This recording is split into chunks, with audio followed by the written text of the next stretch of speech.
In this lesson, we will learn about having. Having comes after the group by and filter the group by conditions. We can use having only in group by queries.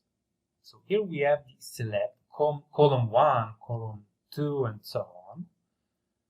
After that, we have the aggregate field from the table. And if we use aggregate field, then we must immediately add group by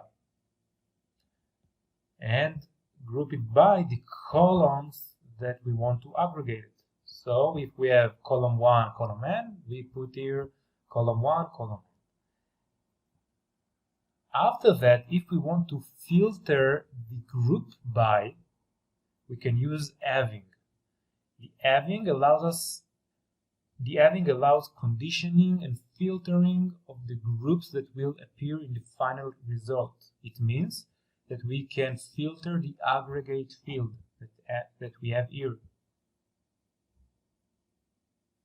And the having can be applied only on the aggregate field. Let's see an example.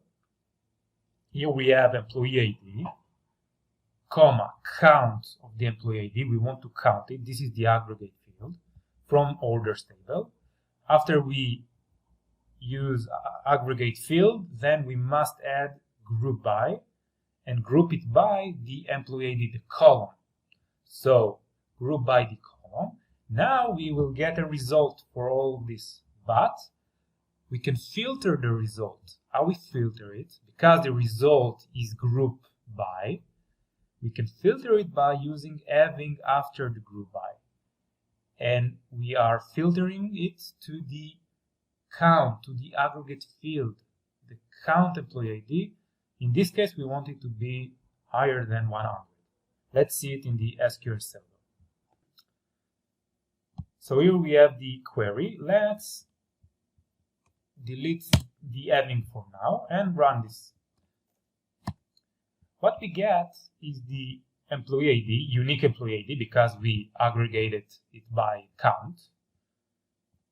So we have employee 1, and the employee 1 from orders, he made 123 orders.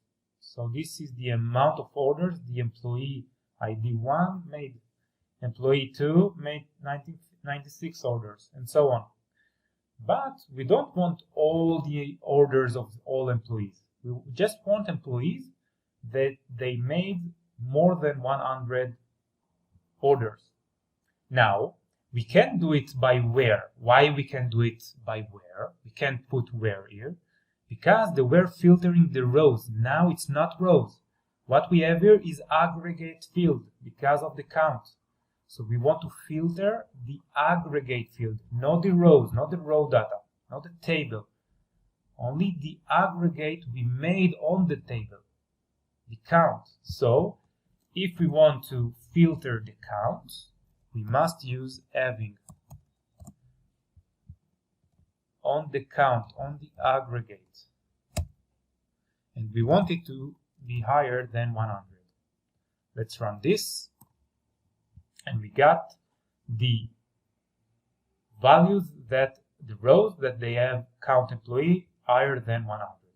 And how you can define between where and having. The where, if we use where, it's filtering the rows, the employee ID. Now we can do in 1 or 3 and so on. This is filtering the column. The having is filtering the aggregate field. You need to remember it. Filtering the column is where. Filtering the aggregate field is having. And this is the difference between them.